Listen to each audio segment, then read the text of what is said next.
A gente vai falar aqui um pouquinho desses eventos que a gente teve nessa semana, né, os últimos acontecimentos aqui de uma maneira mais simples para o pessoal. Vou começar com a minha breve introdução aqui de economia. Eu prometo que hoje é bem breve mesmo. Eu acho que teve um grande fato relevante, que é justamente a Bolsa aí bateu os 100 mil pontos, né? Era uma necessidade que o mercado financeiro vinha tendo, queria muito, né, que chegasse nesses 100 mil pontos. Justamente porque reflete, né, que a economia está melhorando, né, os índices, né, as ações estão sendo negociadas aí a um preço mais elevado, né. Mas por que aconteceu isso? De novo, repete o mesmo fenômeno da semana passada, onde a maioria dos investidores, o mercado financeiro está vendo com bons olhos essa abertura econômica em que sentido, né? Está possivelmente aí chegando, discutindo, né, razões para poder liberar uma nova vacina, né? Então está tudo caminhando para a gente aí talvez disseminar o vírus, né? Isso na versão do mercado financeiro. É importante lembrar, eu já deixo sempre o alerta aqui para vocês de que a partir desse momento, a partir do momento em que os investidores acreditam, né, que vai aí melhorar essa situação, a bolsa vai continuar subindo. Quando e se tiver, a gente espera que não ocorra isso, um novo surto do Covid, ou eventualmente a gente tenha que voltar para um procedimento de uma quarentena mais restritiva, os números, os índices do Ibovespa vão cair novamente, ou seja, a gente vai ter um desmoronamento, aí, um grande rally em termos econômicos, né? Então aí eu diria que a minha previsão, vocês podem depois me cobrar, né? Mas eu acredito que essas são as previsões para o mercado financeiro. É claro, já tem, inclusive, farmacêuticas aí entrando na disputa com IPO, entre outros tipos de negociação em bolsa de valores, porque é o momento delas, né? É o momento de grandes laboratórios, farmacêuticas, etc. Então, elas estão com maior peso, né? Se a gente for olhar uma carteira aí geral da bolsa de valores, né? Então, isso que eu posso trazer para vocês em termos de mercado financeiro dessa semana.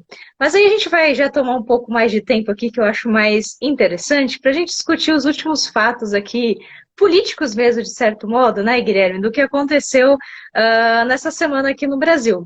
Primeiro, só marcar, né, que a gente bateu 70 mil mortos, né, e acho que é um dado triste, mas é um dado infelizmente esperado, e a gente, do jeito que a gente está indo, né, com uma média de 1.000 mortos por dia, a gente vai chegar, infelizmente, aí nos 100 mil mortos e não vai demorar muito, né. Então, é só marcar isso e dizer justamente que, né, a gente, como você bem falou, Nathalie, o mercado financeiro ele tem reações que são imediatas, né? Ele tem as reações imediatas, ele pode ir da euforia para, né, para pro total desespero em horas, né? A gente sabe como é a reação do mercado financeiro. Mas, né, queria lembrar e também trazer essa informação de que a gente está muito esperando aqui uma vacina logo, né? E a gente já tem falado, né, Nathalie, que a vacina em si, se ela for produzida nesse ano ainda, como deve vir a ser, essa é uma fase, né? As pessoas elas estão talvez trabalhando no imaginário delas de que uma vez pronta a vacina, que automaticamente as pessoas tomaram a vacina, né? E a gente tem uma questão de logística aqui, que é uma questão praticamente de matemática, né?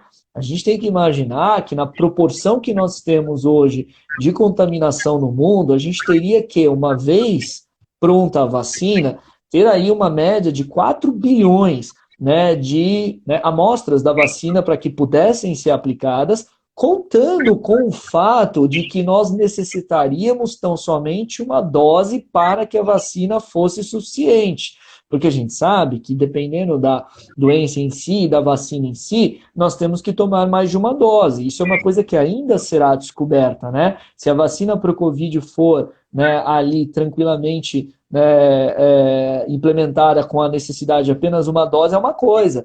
Se a gente precisar de 2 doses, é outra e algo que a gente ainda vai descobrir. Então, imaginem vocês, se a gente precisa de um espaço de 4 bilhões de vacinas no mundo para a gente começar a trabalhar a doença e vencer a doença, se a gente precisar de 2 doses, são 8 bilhões, né? Ou seja, como a gente vai operacionalizar a aplicação destas vacinas, sejam 4 bilhões ou 8 bilhões, não é em um mês, não é da noite para o dia. Então, a gente tem que trabalhar com a hipótese real, e aqui não é querer deixar os outros pessimistas ou deixar os outros tristes, mas a hipótese real de que, estando já no meio praticamente do mês de julho, e com a vacina lá possibilitando, num raio muito esperançoso, de estar pronta lá para outubro ou novembro, a gente vai ter a aplicação dessa vacina de uma maneira global lá para julho do ano que vem.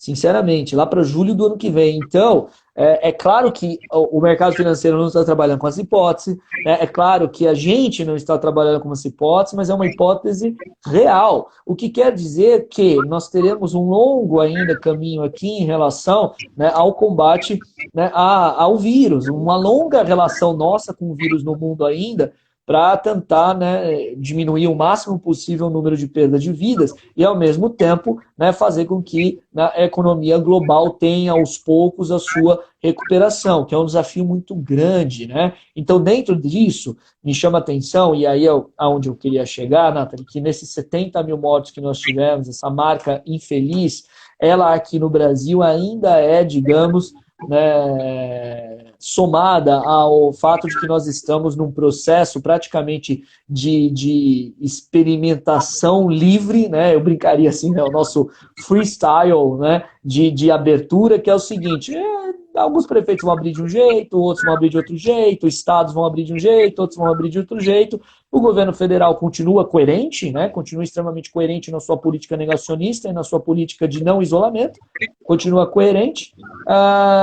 E nisso tudo a gente tem um país completamente descoordenado,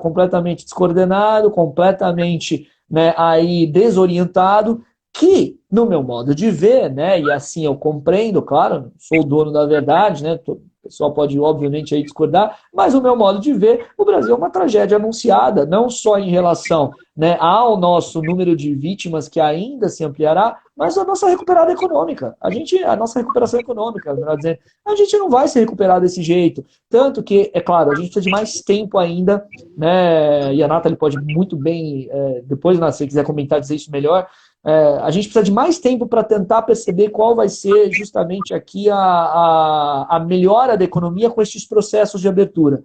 Mas esses processos de abertura tão desordenados, tão descoordenados, somado com uma presença ainda muito grande, e a cada dia um número de infectados muito alto, né, é claro que não vai dar certo. Né? Eu não vou dizer que 100% não vai dar certo, porque 100% não existe, de certeza. Mas eu estou quase dizendo que aí é um 90% de chance de não dar certo. E fazer com que essa reabertura, né, que a gente está fazendo agora de maneira descoordenada, venha logo mais pela frente a, né, ter um fechamento quase que necessário aqui, que piore ainda a situação econômica do país. E é claro que aí vai ter impacto no mercado financeiro, vai ter impacto em um monte de coisa. Né, a gente já tem dados ruins.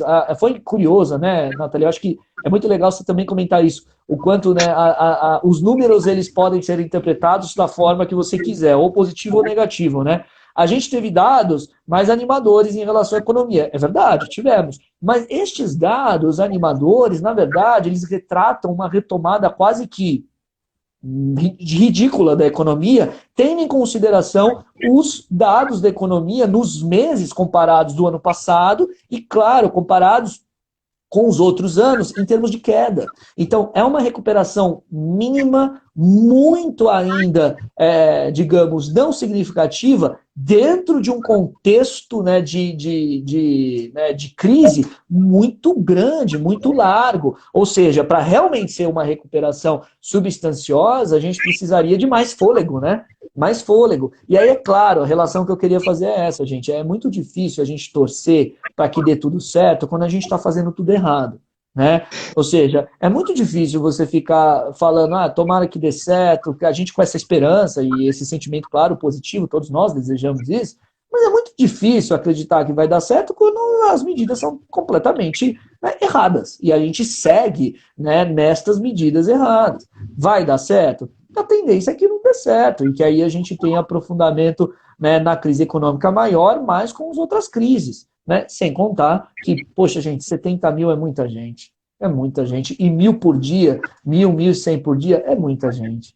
É um número que realmente, né, não dá para a gente trabalhar isso com uma com uma normalidade, né? E achar que isso pode ser encarado por nós com tranquilidade. A gente foi vencido pelo cansaço, a abertura está se dando porque as pessoas cansaram e, ao mesmo tempo, né, o medo do aprofundamento da crise econômica é muito grande e está se abrindo na força, porque a gente está abrindo, se formos lógicos, né, a gente está abrindo no momento em que a crise piora, em que o número de infectados é muito maior, né?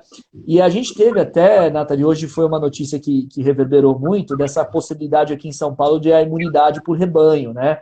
Que a gente tem que chamar a atenção que essa reportagem muito bem, né, elaborada pelo Fernando, né, no estado de São Paulo, é uma possibilidade matemática, mas que trabalha com hipóteses que não são ainda seguras. Quais são as hipóteses? De que uma vez que você pegou a doença, você não transmite mais, né? Ou seja, você não tem essa certeza.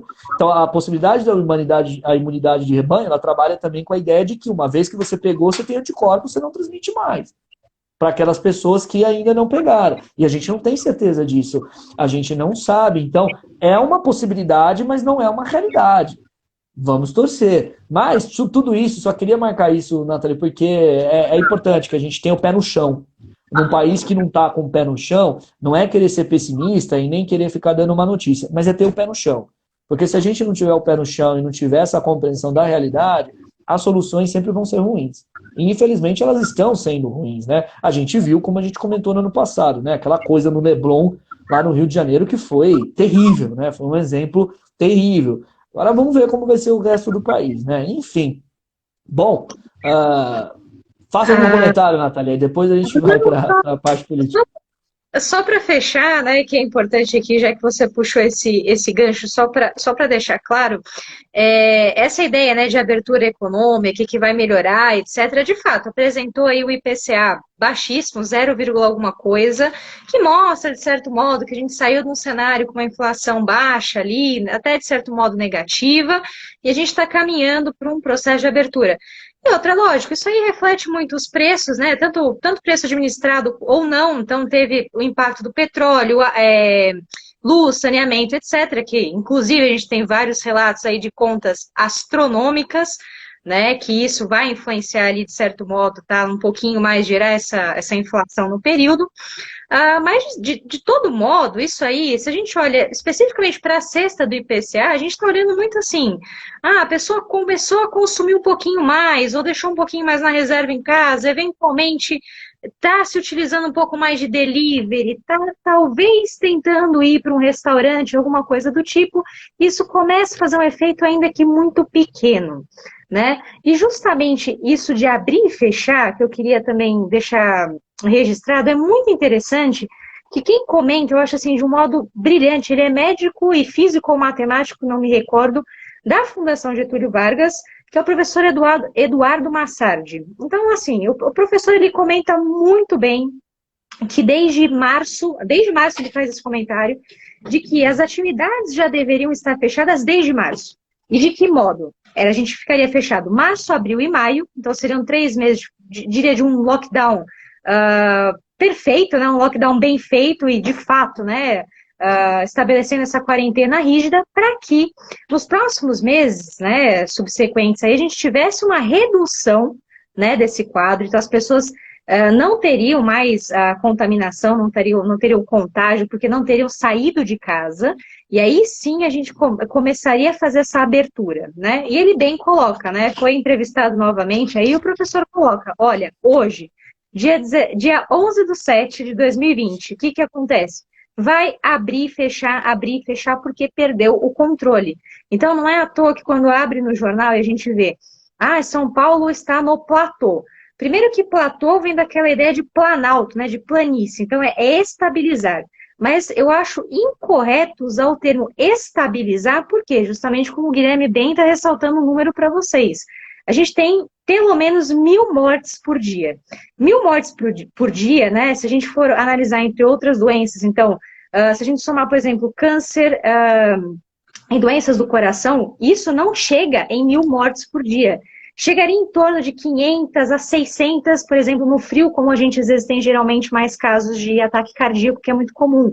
Mas não chega em 1.000 mortos. Então é um número muito elevado e o pior, Por que eu estou falando do platô desse planalto? Porque você mantém, não tem uma tendência de queda. O que seria ideal, como os outros países apresentaram de certo modo lá fora, né, que é justamente você ter uma queda desses números. A gente não, a gente está mantendo constante. Então, planificou, acho que essa seria a melhor expressão, a gente planificou as mortes, manteve a constante. E aí, o último dado que eu quero trazer para vocês, que eu acho importante, na verdade, a última expressão, muito, muito, muito, principalmente nos jornais aí à noite, tem se falado numa coisa chamada médias móveis. Eu não sei se vocês vão se lembrar, porque faz muito, muito tempo.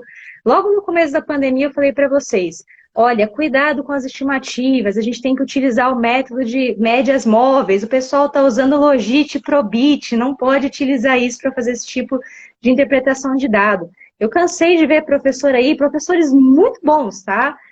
Mas que tinham utilizado modelos que a gente não consegue capturar o efeito.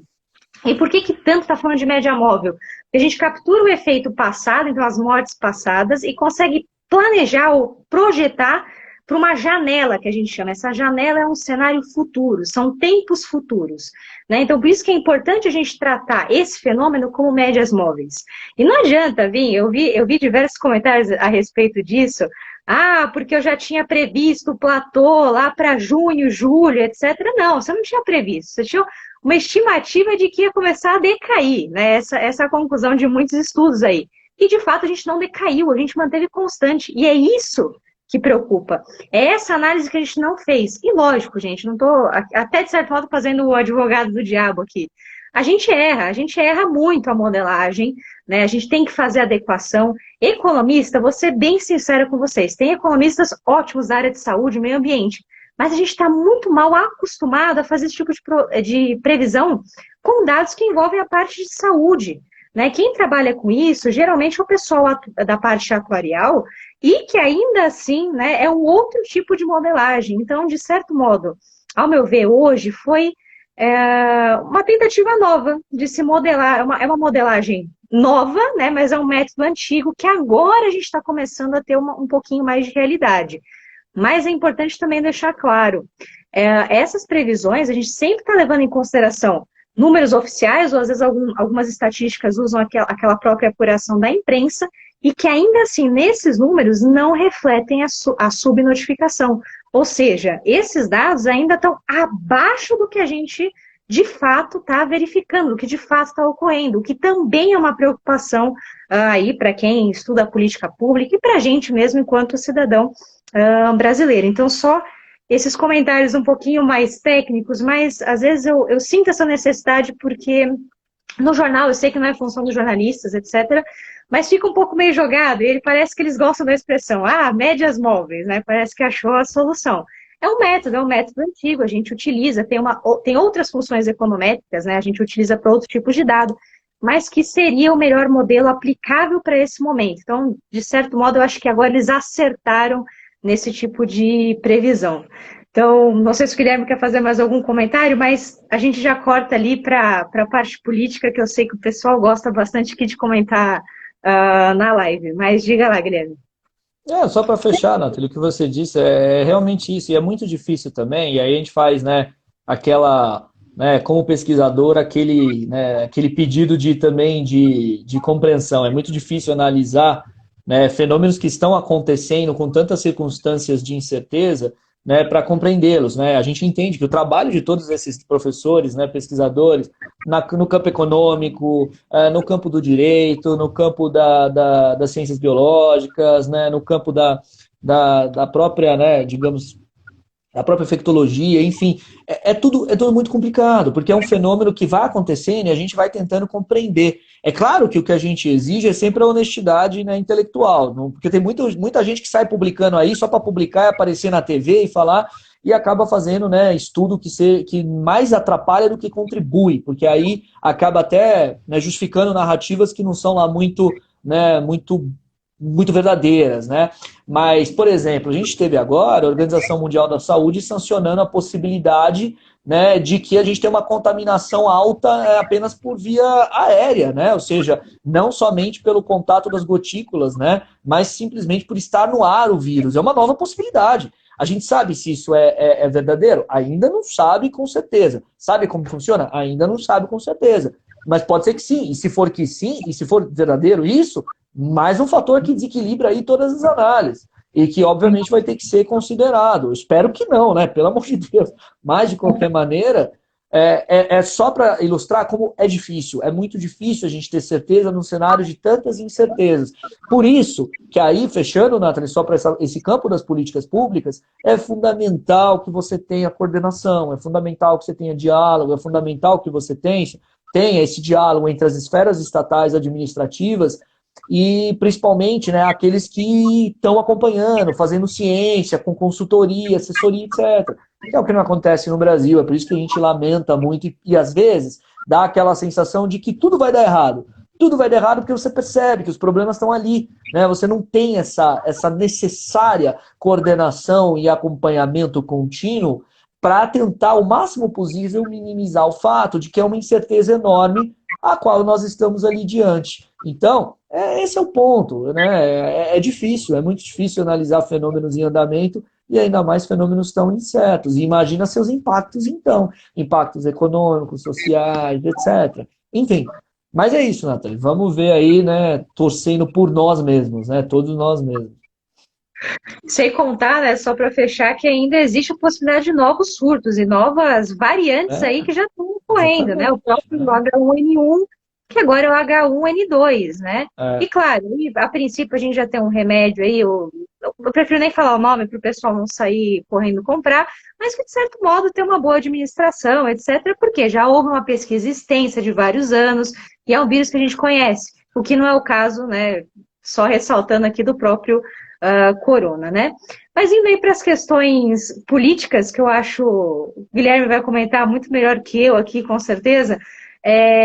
Eu acho que um fato super relevante, na verdade, dois fatos que me chamaram a atenção, foi o fato ali do Facebook suspender, né, as contas bolsonaristas, e também, né, algumas contas ligadas ao PT, né, teve esses dois fenômenos, né, a gente, às vezes, saiu uma reportagem também interessantíssima, né, que mostra o quão perto, né, o PT está do Bolsonaro, né, o lulismo está perto do bolsonarismo, e aí o Guilherme vai comentar um pouquinho dessa suspensão das contas, e o segundo fato ali, que tem, de certo modo, uma ligação, é justamente o caso do nosso sumido, o caso do Fabrício Queiroz, que teve uma decisão, eu diria histórica, não sei se posso dizer assim, Guilherme, rápida, né, astronômica, foguete, de que ele já foi para casa, né, e de repente ali parece que essa negociação chamou atenção, ou encontraram também de uma maneira bizarra, né, não acho que é a melhor expressão, a mulher, né, que estava também sumida, era a sumida júnior ali, vamos colocar dessa maneira. Então eu queria que você comentasse esses dois fatos que eu acho que chamou muita atenção do pessoal essa semana. Bom, eu vou começar por essa parte da decisão em relação ao Fabrício Queiroz, e depois eu vou pela parte do Facebook e do WhatsApp e das contas, né, que é uma parte extremamente importante, extremamente grave. Mas, bom, em relação à decisão do presidente do Superior Tribunal de Justiça, foi uma decisão, talvez uma das mais absurdas que eu já vi na minha vida, não em relação propriamente ao Fabrício Queiroz. Olha, eu entendo, como advogado, jurista, eu entendo que você pode ali questionar as questões da prisão preventiva. Embora eu ache ali que a prisão preventiva ela está completamente justificada no caso do Fabrício Queiroz pelos, né, requisitos que a lei exige. Mas, né, você até entenderia o juiz interpretar ali, olha, os requisitos da preventiva estão, né, cessaram, então ele pode ser colocado em prisão domiciliar, uma vez que ele tem, né, uma condição especial de saúde aí.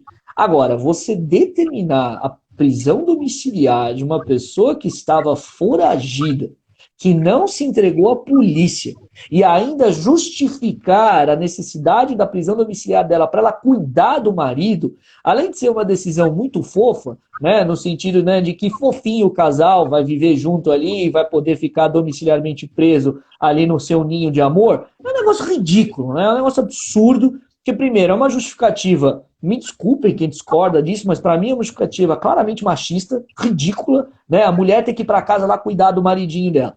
e, além disso, né, completamente absurda em termos jurídicos. Você está premiando uma pessoa que não se apresentou à justiça diante do mandado de prisão ali, né, que foi expedido contra ela. Ou seja, você está premiando alguém que não correspondeu ao que a lei determinou, ao que, né, o Poder Judiciário determinou. Foi uma decisão tão absurda, porque assim, foi tão escancaradamente para favorecer e agradar o presidente Bolsonaro, que, claro, se alguém tem dúvida que o nosso querido, né, presidente do Superior Tribunal de Justiça, o ministro Noronha, né, deve estar sonhando todo dia com o Supremo Tribunal Federal, em colocar aquelas capas, né, em ser presidente do Supremo Tribunal Federal, se alguém tinha dúvida, pode ter certeza. Pode ter certeza. Eu acho que ele olha no espelho e fala, um dia eu chego lá, tô chegando. Porque não tem outra explicação para uma decisão ridícula dessa. Foi uma decisão para agradar o presidente Bolsonaro. Aliás, né, um levantamento feito pelo jornal Estado de São Paulo apontou que 87% das decisões dadas pelo ministro Noronha que envolveram o presidente Bolsonaro foram favoráveis ao presidente Bolsonaro, 87%. Então, assim, não só escancarado, explícito, como também uma espécie de recado muito ruim que se dá para a população brasileira, que é o seguinte recado: olha, o Brasil é um país de privilégios, o Brasil é um país, né, em que a justiça funciona para uns de um jeito e para outros funciona de outro jeito. Se você tem poder político e poder econômico, você tem acesso aos tribunais, você tem acesso e lobby ao poder judiciário, aquela velha e horrorosa frase, mas que diz muito, né? Um bom advogado conhece a lei, um excelente advogado conhece o juiz, né? Ou seja, é aquela frase terrível, mas que no Brasil tem muito sentido. Que é isso, né? O poder judiciário brasileiro, no fundo, o direito brasileiro, ele é aplicado de maneira não igual. Ele é aplicado para uns de uma forma e para outros de outra forma, o que retrata um país de privilégios, um país desigual e um país onde quem tem poder se safa. Né? Infelizmente é muito ruim, porque esse é o recado que dá.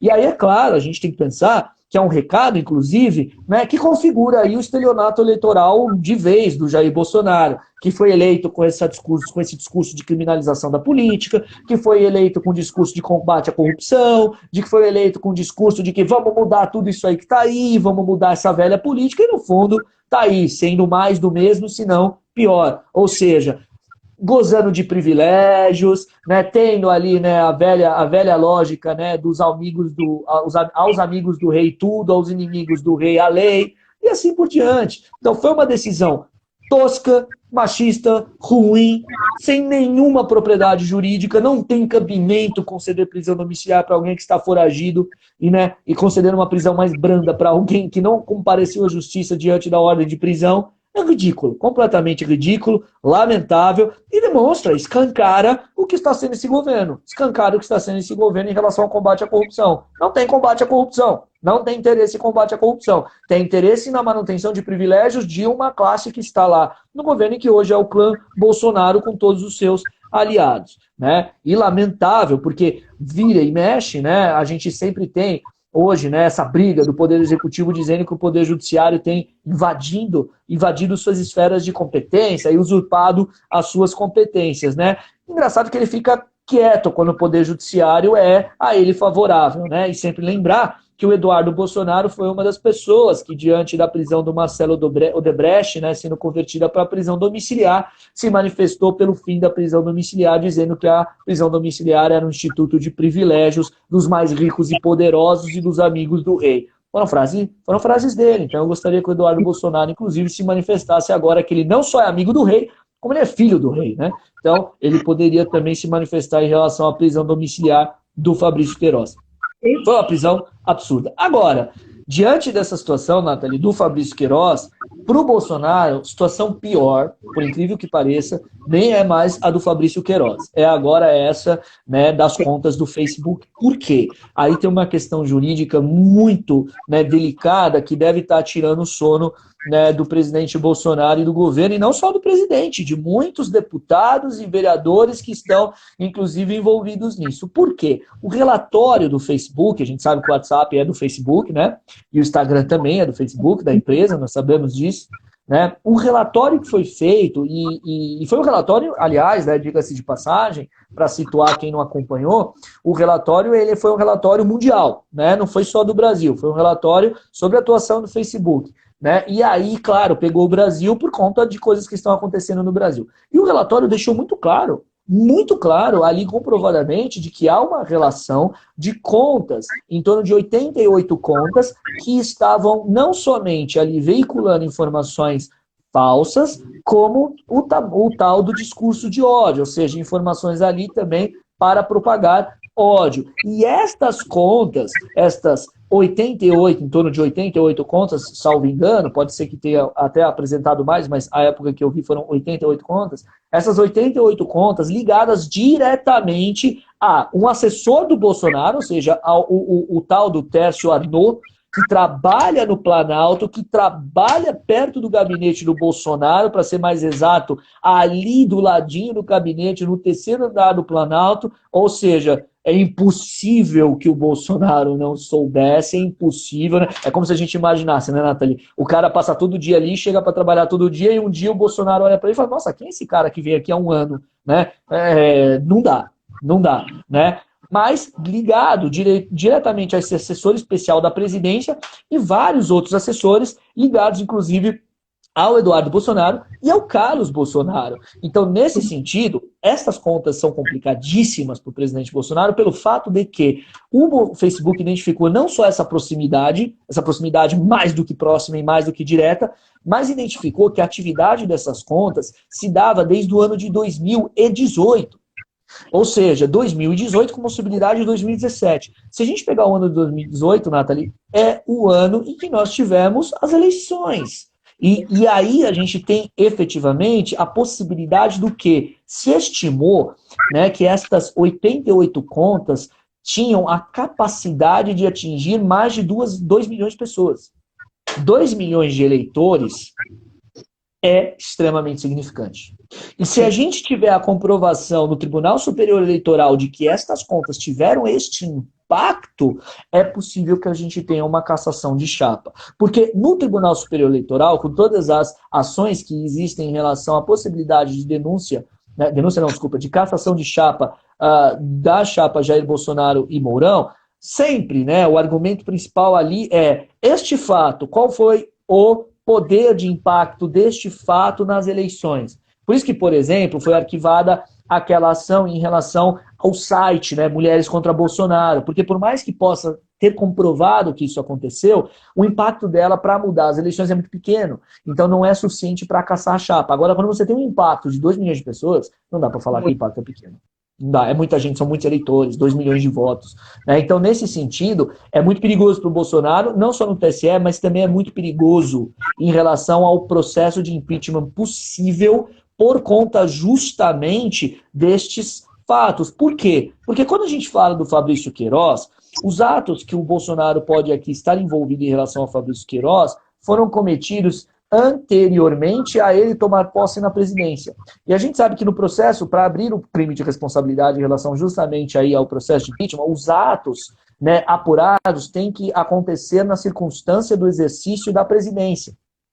Então, os atos relacionados ao Fabrício Queiroz, o que poderia acontecer? Olha, o presidente está envolvido, mas não aconteceram estes atos durante o exercício da presidência. Portanto, suspende-se, né, o processo, as investigações podem continuar, mas suspende-se o processo.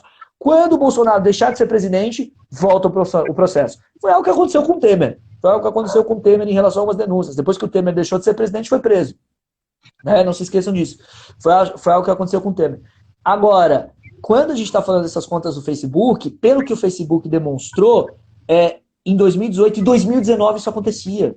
E o Bolsonaro estava na presidência. Então aí são atos relacionados diretamente ao presidente que aconteceram no exercício da presidência e da função. E aí você pode justamente ter como justificativa o processamento, inclusive na presidência. E, claro, possivelmente aí a abertura do processo de impeachment por conta disso. Então, este fato em relação agora ao Facebook talvez seja mais perigoso para o Bolsonaro do que o próprio Fabrício Queiroz.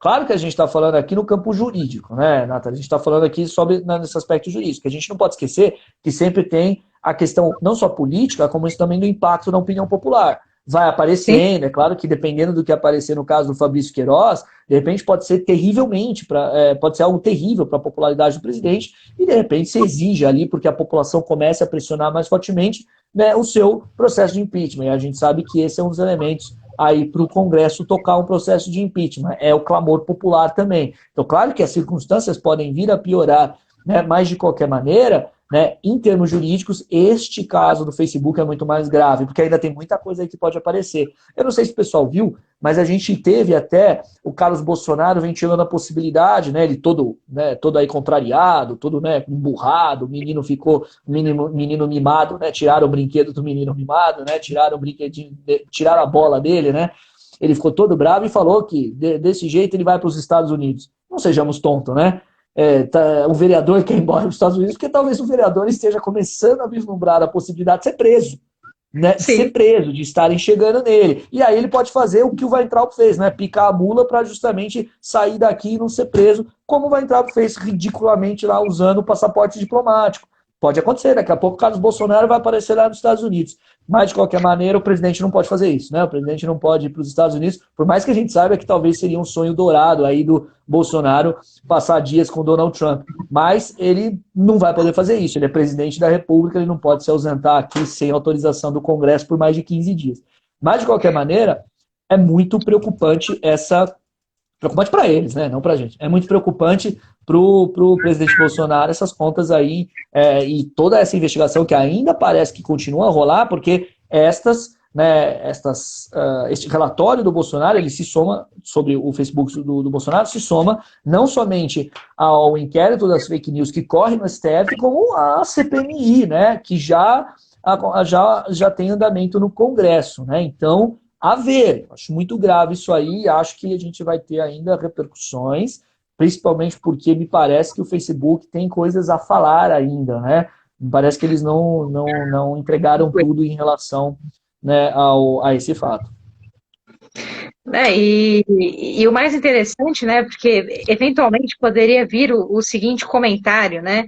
Ah, não tem como provar que era de lá, existia entre aspas, aí, o gabinete do ódio, né? E o Facebook comprovou no documento, via o que? Via IP. IP você não tem como manipular, não tem como, né? Existem alguns hackers que acabam fazendo a manipulação de IP, mas não foi o caso. Né? Só para trazer o dado para vocês aqui, que o Guilherme ficou um pouquinho na dúvida, e pelo menos há 2 dias atrás foi o mais recente que eu encontrei, tá, Guilherme? Foram 35 perfis removidos, 14 páginas de grupo de Facebook e 38 contas do Instagram, né? A gente sabe que agora o Instagram está com um pouco mais de visibilidade, né? As pessoas estão acessando mais, então é um número, como o Guilherme bem falou... Deu mais de 80, né? Mais de 80 aí.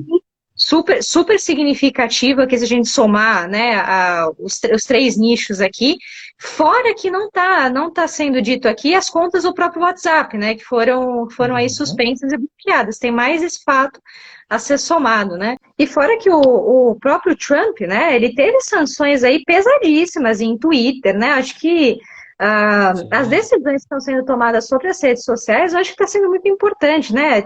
Aí o Guilherme pode até falar melhor que eu. A parte legislativa que a gente tinha logo no começo, quando a gente teve a introdução da internet, era muito falha. Hoje não, hoje você tem que se responsabilizar por tudo aquilo que você fala, tudo aquilo que você produz, e tem, de fato, a gente tem que responsabilizar, inclusive, a parte política. E aí envolve uma discussão interessantíssima, né? Você está usando a rede social para um meio de divulgação política ou de opiniões pessoais? Né? Acho que existe esse conflito que é interessantíssimo e que, eventualmente, pode aí acontecer, né? Era o que? Uma manifestação pessoal, mas fazer alusão ao ódio, não fazia? Né? Tudo isso tem que ser levado em consideração e é importante, né, a gente considerar, né, na discussão atual. E ainda, Nathalie, chama a atenção de que o Facebook talvez tenha agora realmente se preocupado em se manifestar em relação a isso, porque ele começou a sofrer uma pressão, principalmente de grupos empresariais. Sofreu uma pressão, ele foi perdendo o patrocínio e começou um movimento de diversas empresas negarem anúncio no Facebook se o Facebook não se manifestasse em relação a isso. Então é curioso que a gente tem que pensar que houve uma movimentação muito interessante aqui da sociedade civil como um todo. né? Ou seja, da sociedade civil como um todo e de grupos empresariais falaram, precisa acabar com isso, porque não dá para a gente ficar também associando a nossa marca a uma empresa que acaba aqui, na verdade, corroborando e sendo extremamente, né, digamos, tímida, ou por que não dizer até condescendente, com coisas que compartilham ódio, que compartilham crimes, que compartilham mentiras. Você acaba tendo a marca associada. Então, é claro que a gente tem que pensar que não é só, né, um negócio assim, somos bonzinhos, agora acordamos e todos colocamos a mão na consciência, né? Mas tem uma questão econômica aí, né? Eu não vou associar a minha marca com uma empresa que está sendo cada vez mais, né, digamos, indagada e pressionada, porque não toma medidas. Não toma medidas. O Zuckerberg, há quanto tempo a gente viu o Mark Zuckerberg falando, não, nós vamos tomar medidas, vamos tomar, e o Facebook tímido, condescendente, deixava o negócio rolar. Agora o negócio ficou um pouco mais sério, eles perderam o patrocínio, começaram a ser boicotados, agora eu travei aqui, começaram a ser, me ajuda, tá? Começaram a ser pouco. E não saiu. Vai. Exatamente. Começaram a sofrer esses boicotes, pronto, a gente sai por aí. Começaram a sofrer esses boicotes por grupos empresariais. Então, é claro que isso é sintomático, né? Você tem esses movimentos. E nisso quem tem e quem deve acaba aparecendo, né? E todo mundo sabe, vamos ser sinceros, né? A gente já chegou no Brasil ao ponto de que falar que não existe o gabinete do ódio já é um exercício aqui de retórica, né? E de tentar distorcer coisas que todo mundo sabe que existe. Todo mundo sabe que existe. É mais ou menos, Nathalie, eu lembro na época que o Bill Clinton foi acusado, né, de ter, né, o relacionamento dele com a estagiária, Mônica, né, Lewinsky, lá na Casa Branca. Eu me lembro de que uma hora o pessoal brincou, né, que o Bill Clinton ia falar que o vestido era dele, né, e que tudo que foi achado dela lá era dele. No sentido de que, né, não tinha como escapar mais do que estava falando. Então, daqui a pouco, eles vão falar o quê? Que foi o PT que fez isso, que as contas eram do PT, que o celular do Tércio Arnaud foi o Haddad que pegou, foi a Gleisi Hoffmann que pegou. Assim, não dá mais. Tem um gabinete do ódio ali. Mas é claro que diante disso tudo, você precisa efetivamente ter o processo, o procedimento, a aprovação, e isso demora. Então, também a gente não pode ser aqui, né, ingênuo de achar que vai ser do dia para a noite que essas coisas vão acontecer, que não é bem por aí, né? E aí, eu vou fazer uma pergunta para você aqui, passando o Lee Castro que te fez, na verdade, e só para encerrar esse assunto, né, para a gente depois ir para um próximo, pegar o gancho aqui do Haroldo, né? O Haroldo até brincou, falou assim, daqui a pouco ele vai fazer um churrasco, né, lá nos Estados Unidos, né, justamente com o nosso ex-ministro, né, que está no Banco Mundial, né, ou seja, tá tudo bonitinho, né? O sonho, o American Dream está sendo realizado aqui, né? E infelizmente aí, eventualmente, ter atraso na educação, e eu diria mais, Haroldo, não é só na educação, né? A gente continua sem o ministro da Saúde. Na verdade, o interino agora já virou o ministro da Saúde, que a gente mal sabe que rumo que isso vai tomar. Né? E aí, antes da gente entrar no assunto propriamente do MEC da educação, só para o Guilherme responder essa pergunta do Lee Castro aqui, né? Se nós temos que ficar de olho nos militares, né? Porque existem, né, mais de 1.000 militares que podem ser vistos como um poder moderador, né? Como com o desastre, né, na saúde, ser algo que deve ser notado, né? O Guilherme aqui bem falou nas outras lives sobre, né, a importância dos militares da reserva ou não, né, que de certo modo aí tem uma grande participação no governo, mas deixa aqui o Guilherme comentar a respeito. Se eu entendi bem a pergunta dele, só em uma consideração em relação ao termo, né? Poder moderador o Exército não tem, ele não pode exercer esse poder moderador porque ele não tem, e isso não existe, é aquela interpretação do artigo da Constituição, né, que está sendo distorcido, né? Não existe esse poder moderador. Agora, aí eu acredito que foi nesse sentido a pergunta dele. Os militares têm um peso, claro, eles têm um peso aí, e aí eles vão ter que tomar um posicionamento. Porque diante também dessas denúncias, eu acredito que os militares eles vão ter diante de si um dilema. O dilema é o seguinte, ou eles continuam a serem, digamos, apoiadores de um governo fadado ao fracasso, e de um governo que pode ser adjetivado e entrar para a história como um grande corrupto, né? Ou seja, a história cobra depois. A história cobra depois. Eles podem ter essa escolha de, poxa, num processo em que os militares poderiam estar de reabilitação perante a sociedade brasileira, diante justamente da má fama em relação ao período da ditadura, eles de repente serem associados a um governo fracassado e a um governo corrupto. Ou seja, eles vão ter esse dilema. Ou eles fazem isso e continuam apoiando um governo que está fadado ao fracasso, ou eles abrem mão do capitão e aí passam a ser fiadores de um governo com o general Mourão, ou seja, com um governo que poderia ainda mais ser, digamos, de ter aí um DNA militar do que com o Bolsonaro, que seria com o Mourão propriamente dito, que é um general e não é o capitão. Aí seria uma decisão que os militares podem tomar. Mas essa decisão, nesse sentido, porque não vejo, né, a questão da força como algo viável, possível, os militares não querem isso e nem, né, digamos, há cenário para isso. E aí eu digo cenário para isso, não só no âmbito interno, como no âmbito internacional. Né? Hoje aqui no Brasil não tem cabimento, né, uma tomada do poder pela força, o Brasil perderia, inclusive economicamente com isso. Né? Imaginem, a gente poderia sofrer aí várias sanções e ter vários acordos rompidos, não só da Europa, como dos Estados Unidos. A gente não pode esquecer, gente, que os Estados Unidos de Donald Trump está agonizando, está no seu processo de agonia. Se vocês pegarem os dados mais atuais, os dados dessa semana, das eleições norte-americanas, né, o Trump está derrotado. O Trump, hoje, ele é derrotado pelo Joe Biden. Ele é derrotado, inclusive, nos 6 estados, que são chamados de estados, né, swing states, que são aqueles estados em que, ora você tem vitória dos democratas, ora você tem vitória dos republicanos, e que foram 6 estados que o Obama ganhou nas eleições vitoriosas dele e que o Trump ganhou da Hillary, ou seja, estados em que o Obama foi vitorioso e depois o Trump foi vitorioso, hoje o Joe Biden ganha em todos.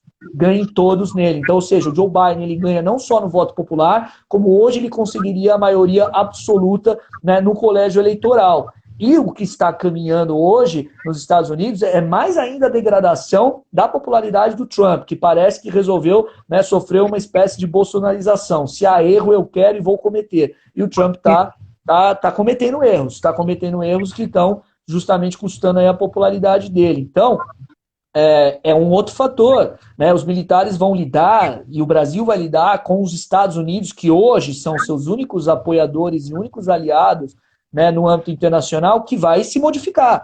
Tudo indica que vai se modificar. Então, tudo indica que a relação do Brasil, inclusive no âmbito internacional, vai se modificar no final do ano com uma vitória do Joe Biden.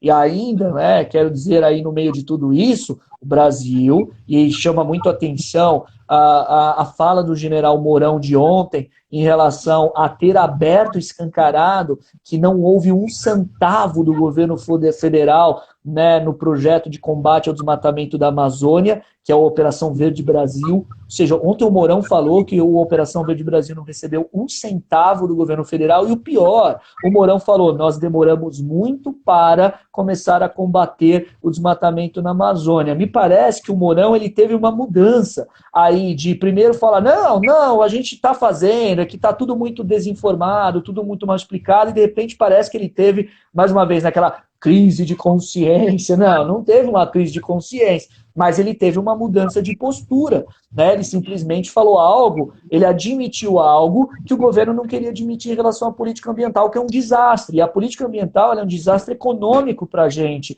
Ela é um desastre econômico porque simplesmente ela coloca em xeque acordos comerciais, como o acordo União Europeia e Mercosul, e a gente não pode esquecer que a Europa, principalmente, nas eleições que nós tivemos recentemente agora, por exemplo, na França, tem cada vez mais colocado a agenda verde no mundo, a agenda do meio ambiente no seu cenário. E com isso, o Brasil oferece para vários competidores do seu agronegócio, né, um prato cheio para que eles se fechem ao agronegócio brasileiro, que é extremamente competitivo. Por quê? Vão falar, olha, o Brasil desmata a Amazônia, o Brasil justamente não é um país com, né, comprometimento com o desenvolvimento e proteção do meio ambiente. Portanto, não vou comprar do agronegócio brasileiro e, inclusive, vou colocar tarifas ao agronegócio brasileiro. E aí o que você faz? Você ferra o agronegócio brasileiro. Então, veja, por conta disso, eu fiz toda essa longa trajetória para dizer que eu não acredito, né, que, por todas essas razões, os militares possam vir a tomar o poder no Brasil pela força ou, efetivamente, né, serem os fiadores do Bolsonaro durante muito tempo se ele continuar a cometer esses erros. É mais fácil a gente ter um desembarque dos militares no governo Bolsonaro e um embarque dos militares no governo Mourão, né, do que efetivamente a manutenção do apoio. A ver, né? Mas o que chama a atenção, inclusive, do próprio posicionamento do Mourão, eu diria assim, a fala, né, a postura que ele tem diante de um problema, que a gente sabe que esses impactos econômicos para o Brasil, que é um país agroexportador, vai afetar e muito, né, daqui para frente. Esse ano a gente teve super safra, né? Então, para onde que a gente vai escoar isso? Por incrível que pareça, o Brasil está batendo recorde de exportação de carne de porco, né, e carne de boi. Justamente por quê? Porque a gente está tendo surto, né? As pessoas estão evitando de comprar esse tipo de carne de outros mercados. O Brasil bateu o maior exportador para os Estados Unidos. O pessoal está com receio da economia americana, então está recorrendo ali, eventualmente para preços mais em conta, que é o caso do Brasil. E tratando dessas questões, você tratar do desmatamento, que como bem o Guilherme aqui ressaltou, você vai afetar não só a parte de exportação, com a parte de investimentos, que são fundos que exigem essa agenda verde que a gente cada vez mais está tirando isso de rota. E isso tudo, né, somado à parte, né, a gente tem esse lado agroexportador, a parte de exportação, e a gente tem o problema na parte de investimentos, onde justamente a gente precisa atender essa agenda verde que, como eu já comentei com vocês, dificilmente a gente atende com o ministro, né, do meio ambiente, que a gente tem lá, o Ricardo Salles, e que demorou ainda, né, para ser, de certo modo, afastado, né? Ainda está em tramitação, está ocorrendo para ele sofrer esse afastamento de algo que parece que ele não tem muita empatia com essa agenda, né? E que, de certo modo, como o Guilherme já tinha ressaltado aqui no vídeo anterior, quem está tomando essa frente, né, de certo modo, aí é o próprio Hamilton Mourão, né, que justamente faz parte, né, da comissão que tem esse viés para o meio ambiente, né? Então, não sei se o Guilherme queria comentar a respeito disso, e só para fechar, que eu lembrei, não sei se vocês também ouviram, e isso, né, eu acho que um dos fatos mais graves que a gente teve nesse governo, nesse sentido, nessa orientação, foi a demissão do grande escalão, do alto escalão do IBAMA, que tinha, de certo modo, o IBAMA tem isso garantido por lei, né, o poder de você tirar as pessoas que praticam o desmatamento, grileiros, etc., que estão ali na região e que a gente tem que combater cada vez mais. Porque árvores de 200, 300 anos a gente não vai ter de novo, né? E é tão bonito, né? A Amazônia, ela tem a fauna, a flora, etc., é tão vasta, é tão, assim, é belo mesmo, é uma característica brasileira que você não encontra em qualquer lugar, né? Para medir esse recurso é difícil. Então, de certo modo, né, fica ainda essa tristeza e essa agonia, né, para gente que é brasileiro mesmo, né? Então, de certo modo, né, fica sempre essa insatisfação, mas é importante a gente sempre ressaltar, né, sempre relembrar aqui quem tá assistindo. Mas diga lá, Guilherme, acredito que você queria comentar alguma coisa a respeito. Eu queria, nessa linha, Nathalie, dizer uma coisa, que eu acho que não está correto quem diz que o governo não tem uma política para o meio ambiente, que o meio ambiente está jogado ao léu pelo governo, né? Muito contrário, pelo contrário, o governo tem uma política para o meio ambiente, sim, e a política para o meio ambiente é de destruição, e é uma política de destruição do meio ambiente e, ao mesmo tempo, desestruturamento, né, de todas as estruturas fiscalizatórias, né, que envolvem a proteção do meio ambiente. Na ação de improbidade que está sendo movida contra o Ricardo Salles, pelo Ministério Público, a gente tem, né, os argumentos que são utilizados na ação são pelo fato de que ele auxiliou nessa redução das medidas de fiscalização, diminuiu o número de fiscais do IBAMA, como a Nathalie bem falou, foram várias demissões, redução orçamentária. A gente viu, aliás, o Hamilton Mourão falando que na Operação Verde Brasil não teve um centavo do governo federal, ou seja, a política do governo Bolsonaro para o meio ambiente é de destruição. É uma política lobista para atender alguns grupos somente para poder, inclusive, né, devastar o meio ambiente lá e colocar a grilagem lá, e colocar gado, etc. Essa é a política. A política do meio ambiente hoje do governo brasileiro é essa. Então, quem diz que não tem uma política não está correto, porque não é que o governo é incompetente, ele quer isso.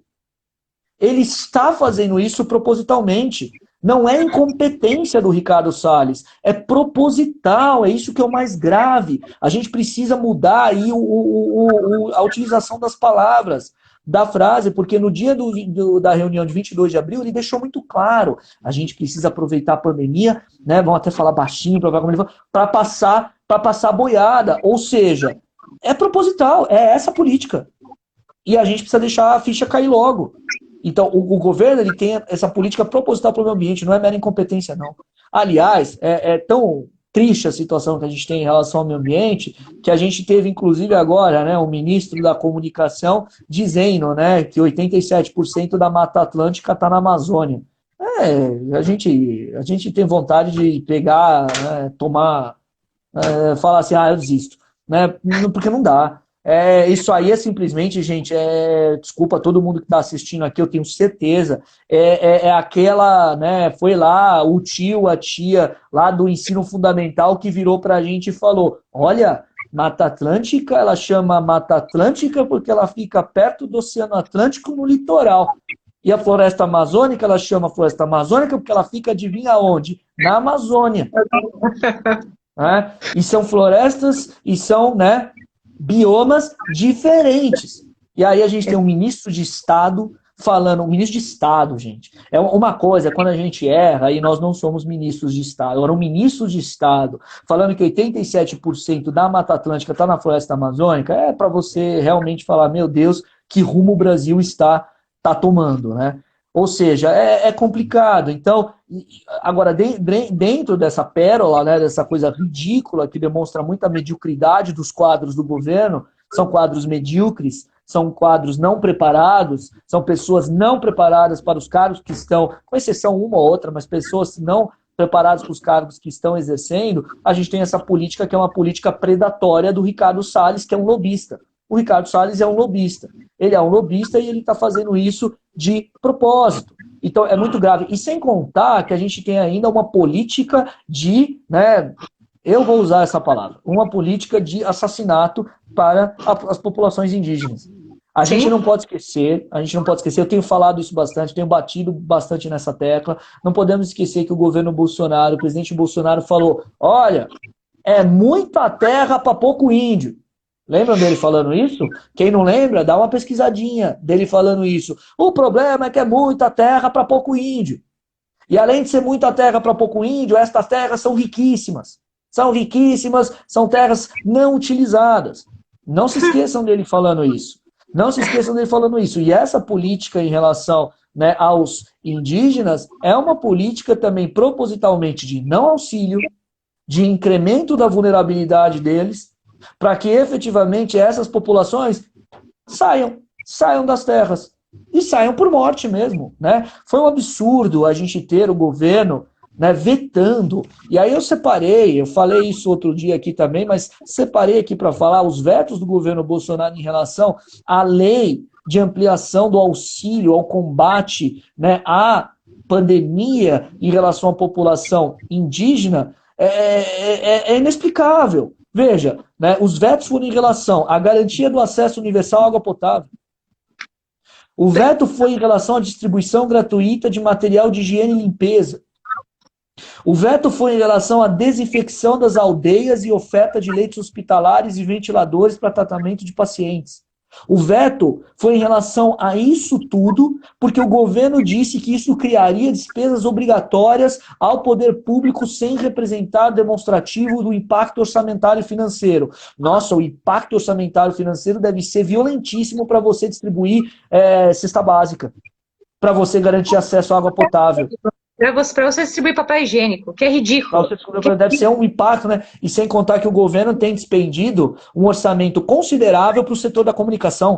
Podem pesquisar aí qual foi o aporte financeiro que o governo deu para, né, o cargo do nosso ministro Fábio Faria, genro do Silvio Santos, que acha que 87% da Mata Atlântica está lá na floresta amazônica.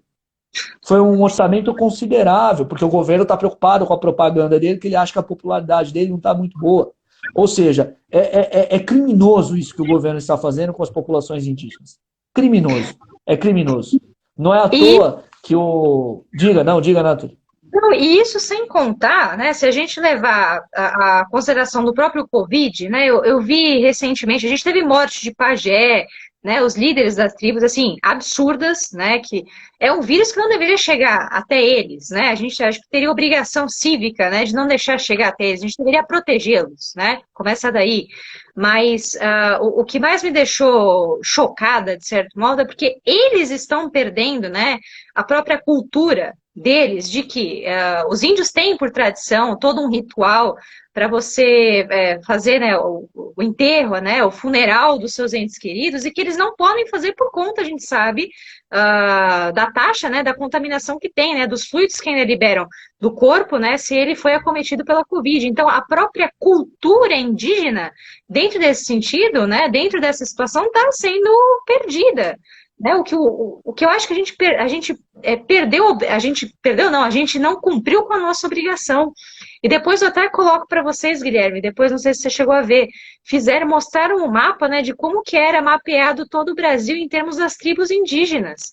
O que era riquíssimo, não é só Tupi, Tupi-Guarani, eram diversas origens, né, e que infelizmente hoje eu acredito que a gente já perdeu muitas dessas tribos, porque a gente não teve esse cuidado com elas, né, eles acabaram falecendo, não teve condição, né, de subsistir, sendo que, lógico, tá, não sendo aqui também tão ingênua, né, muitos indígenas acabaram vindo para a nossa própria cultura, né, eles acabaram abrindo mão da cultura deles porque a gente não possibilitou a abertura, né, a continuação da cultura deles, né, então a gente está perdendo ainda não só o elemento belo da Amazônia, né, só voltando ao tema da Amazônia, mas também da própria cultura brasileira, se a gente pensar nesse sentido. Né? Então, é ampla, é uma questão muito ampla, eu diria até de certo modo polêmica e preocupante, como o Guilherme está bem ressaltando aqui para vocês. Mas diga lá, Guilherme, desculpa aí te cortar, porque eu Não, acho importante, não, né, perder o imagina, fato. é que a gente falhou aqui, a gente falhou como Estado brasileiro, né? O Estado brasileiro falhou justamente na sua obrigação de respeitar e dar atenção para todos os brasileiros. Que não é nem nessa visão que é uma visão inadequada, né, de paternalismo em relação aos índios. Não, os índios são brasileiros que devem ser respeitados como todos os brasileiros, e a população brasileira é composta de diversas minorias, de diversas populações. A gente não tem hoje nem 1 milhão de índios, a gente tem em torno de 888 mil índios com mais de 300 etnias no Brasil. É muito triste, né, a gente estar vendo isso, porque a gente vê uma política justamente de descaso, e mais uma vez, não é incompetência, é proposital. É descaso proposital. Como não tem cabimento o veto do presidente em relação a isso, tanto que foi justamente por uma ação de descumprimento de preceito fundamental que o Supremo Tribunal Federal determinou justamente que o governo tome medidas para auxiliar a população indígena. E aí eu digo para vocês, quais são as medidas antes que alguém fale aqui que o Supremo Tribunal Federal, né, alguém fale aqui no sentido geral, né, que o Supremo Tribunal Federal está invadindo a esfera de competência do Executivo? As medidas que o Supremo Tribunal Federal pediu para que o Poder Executivo faça e implemente em relação às populações indígenas são as seguintes, né? Planejamento de ações com participação das comunidades, não vejo nenhum problema nisso, é obrigação isso aqui. A apresentação de planos para contenção de invasores, as terras são deles, as terras foram demarcadas. Criação de barreiras sanitárias para preservar indígenas isolados. Exato. O que tem de mais isso aqui? Acesso ao subsistema indígena de saúde, que é um subsistema de auxílio aos índios que é incorporado ao SUS. Isso é obrigação. Isso está na Constituição, isso está nas leis infraconstitucionais. Isso é obrigação. O governo tem que fazer o que ele tem que fazer, o que a lei manda ele fazer e ele não quer fazer. Então, isso é muito grave. É muito grave. E aí, Nathalie, a gente pode fazer a ponte em relação também não só à questão do meio ambiente, mas o governo Bolsonaro, ele tem, né, esse descaso proposital com o meio ambiente, essa política predatória do meio ambiente, ele tem essa política predatória em relação à questão indígena, e ele não tem planejamento nenhum na política educacional, não tem projeto nenhum na política educacional. Ou seja, a gente agora tem o nosso novo ministro da Educação, né, vamos ver o que vai ser desse novo ministro da Educação. É difícil julgá-lo agora, né? A gente tem visto muitas coisas aparecendo, Eu prefiro tomar muito cuidado com esse ponto de um pastor como ministro da Educação. Não tem problema nenhum ele ser pastor, desde que ele respeite a laicidade do Estado, né? Porque se a gente seguir nessa linha, então você não pode ter nenhum ministro católico, nenhum ministro judeu, nenhum ministro, né, de qualquer religião. O fato de ele ser pastor não quer dizer nada, tá? Desde que ele cumpra o que ele deve cumprir. Mas, né, o ponto importante não quero nem falar do ministro da Educação que foi escolhido agora, porque a gente ainda precisa avaliá-lo pelo trabalho que ele fará. Né? Claro, não gostamos aí de algumas coisas que ele falou em relação à educação das crianças com violência. Mas, independentemente disso, o ponto a gente está já no praticamente metade do governo e a gente está no nosso terceiro ministro da Educação. Quarto, se a gente contar o Decotelli, se a gente contar o nosso ministro Foguete. Mas como o Decotelli colocou que ele foi ministro da Educação no currículo dele, vamos considerá-lo, né? Ele colocou que foi ministro da Educação no currículo dele. Então vamos considerá-lo. É o quarto ministro da Educação em praticamente metade de governo. Não dá, não tem projeto para educação, não tem plano para educação. É um país cuja educação está à deriva. Então, como apostar no futuro de um país, como apostar no desenvolvimento de um país, sem querer aqui falar clichês ou chover no molhado, com uma situação dessa? Uma situação dessa. O Brasil está completamente no setor da educação, é trágico, é extremamente trágico. Quatro ministros e praticamente metade do governo. Qual é o governo que tem um planejamento com isso? Não dá, por mais que você queira forçar a barra, não dá para falar que tem qualquer plano. Então é muito complicado, é muito complicado. Espero que esse ministro da Educação dure mais tempo e ofereça algo, porque não tem nada a ser oferecido, a não ser essa bravata ideológica que o governo adora oferecer. Vamos ver aí o que acontecerá, né? O único comentário a respeito disso que eu acho importante a gente deixar, assim, de certo modo no ar, Guilherme, é que ele tem, de certo modo, né, uma formação na área de educação, ele tem uma certa experiência mais no setor privado, né, com relação à educação. O que vai faltar um pouquinho aí, talvez seja esse traquejo político, um pouco de entendimento das questões educacionais no setor público, que não inviabiliza de modo algum, né, ele está no cargo, né, como, de certo modo, foi até o caso do Taishi, né, que não tinha tanta experiência do setor, né, da saúde pública, mas, né, vamos ver o que ele vai propor, né, agora a gente está no momento ainda de analisar as proposições e depois a gente faz o julgamento. Quanto brasileira, né, espero que ele faça um bom trabalho, espero que a gente tenha aí metas para a educação, principalmente num ambiente onde muitas provas, muitas situações estão sendo feitas no ambiente online e porque a demanda é essa, né? Então a gente vai ter que fazer uma adaptação à nossa nova realidade e espero que ele esteja aí apto, pronto, forte, né, para fazer esse tipo de consideração. Exatamente. E porque, como você falou, Nathalie, ele pode não ter muito traquejo político, mas quem sabe ele pode ser sábio e escolher bons assessores que o ajudem nisso. Né? E como a gente sempre fala, um ministro de Estado, ele não precisa ser um grande conhecedor da área e nem precisa ser, digamos, né, um gênio preparado, mas tem que ser alguém que saiba administrar e saiba se circundar de bons assessores que ajudem e que, inclusive, né, dê conselhos. E não fiquem só ali puxando o saco ou só, né, simplesmente adulando, que é o que acontece muito no governo Bolsonaro. Né? O governo Bolsonaro, a gente vê praticamente uma série de pessoas ali que ficam adulando o presidente, puxando o saco do presidente, porque querem se manter no cargo e efetivamente não tem projeto nenhum. Né? Mas, infelizmente, o que a gente mais tem visto é isso. A gente espera que seja uma exceção e que o ministro aí possa ter sorte e que a gente tenha sorte. Né? O fato dele ter uma reação mais conservadora, a gente também tem que entender que por mais que a gente tenha visões progressistas, mais conservadoras, etc., faz parte da democracia você ter, né, visões progressistas, visões conservadoras, e a alternância assim vai. Agora, tem que ter projeto. Mesmo que seja um projeto, naquele momento mais conservador, que seja um projeto claro, competente, técnico, que seja implementado. E aí depois vem outro governo mais progressista, muda algumas coisas, etc., e o país continua. Agora, o que não dá é isso. O que não dá é 4 ministros, essa desorientação, né, essa bagunça. É isso que não dá. né? A educação brasileira, infelizmente, ela está ao léu há muito tempo, está largada e sem nenhum rumo. E, claro, não tem como você pensar numa perspectiva de um país que consiga ir para frente assim.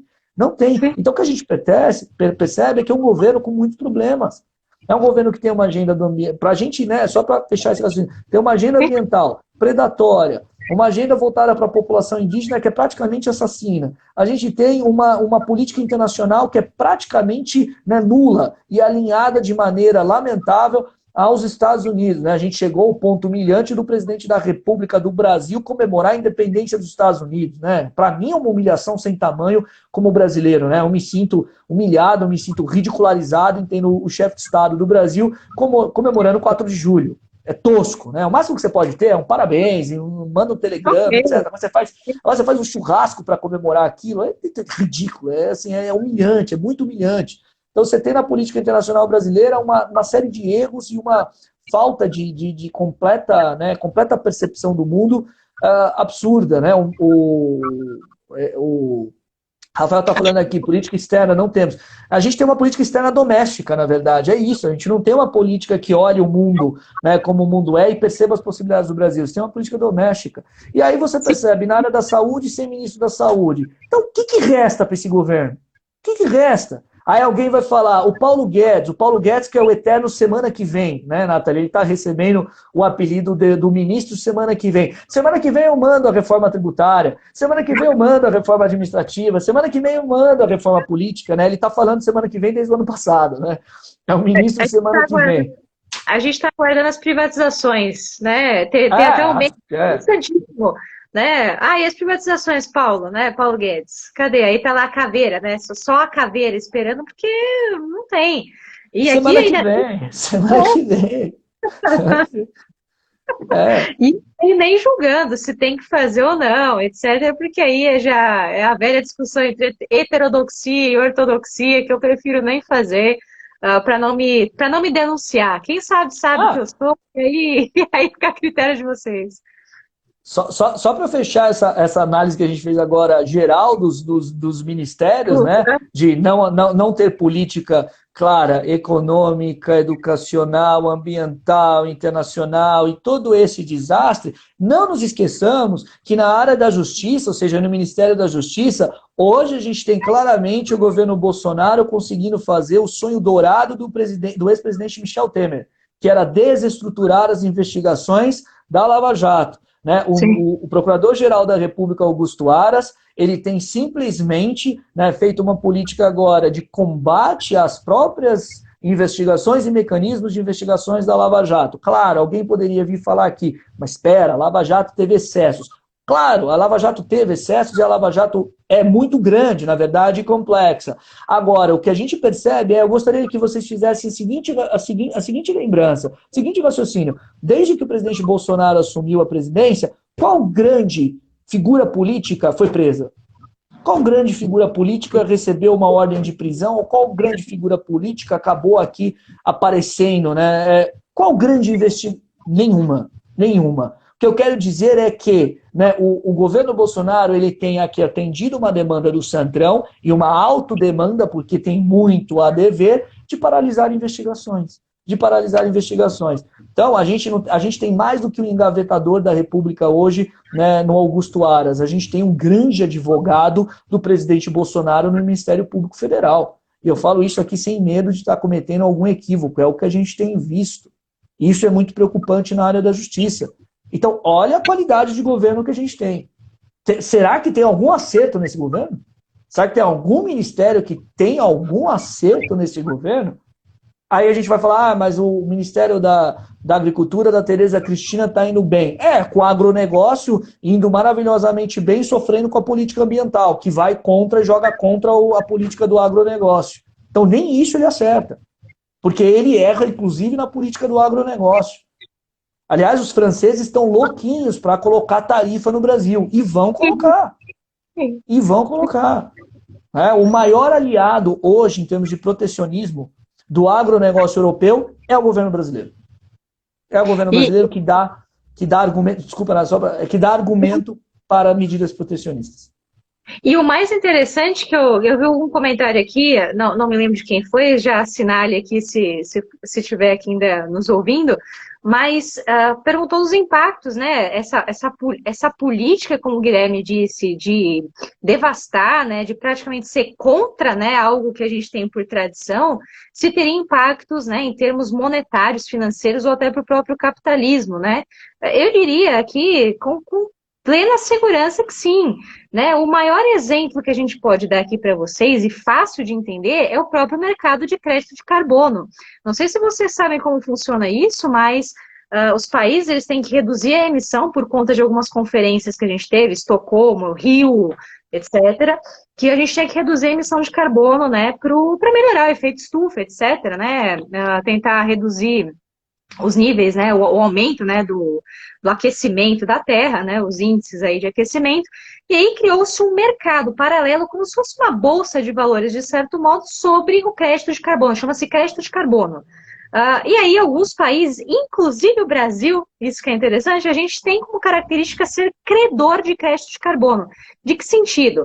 A gente vende cotas, né? Então a gente produz, ou seja, a gente retira mais carbono em troca, né, de um valor monetário para outros países. Então a gente emitia menos carbono vendendo esse título para Estados Unidos, China, países que têm como características serem mais poluentes dessa maneira.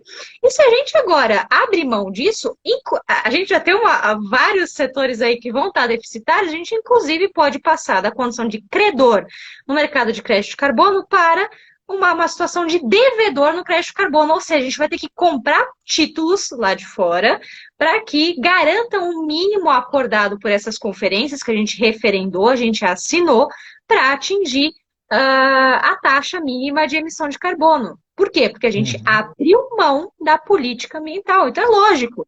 Isso é uma sinalização para esses países como França, Alemanha, até mesmo Inglaterra, se a gente quiser colocar aí no grande hall, sinalizando que a gente simplesmente abriu mão da política ambiental, vamos passar a ser uma questão de devedor, e a gente não vai estar preocupado com a agenda verde, ou seja, eu não estou preocupado mais em termos de investimentos, em termos de meio ambiente, ou como o Guilherme está falando, em termos de agronegócio, exportação, etc., o que leva o Brasil a mais uma situação preocupante, porque eu não vejo outra saída econômica, né, outra saída aqui em termos de como a gente vai estimular o PIB, etc., se não aproveitar super safras, etc., porque a situação interna nossa já está bem complicada, não tem saídas aqui a curto prazo que eu posso apresentar para vocês. Então, assim, é importante também ter isso em mente, e aqui já tirando a dúvida do moço que perguntou, que eu não me recordo quem era. Então, sim, a gente vai ter impactos aí gigantescos nesse sentido.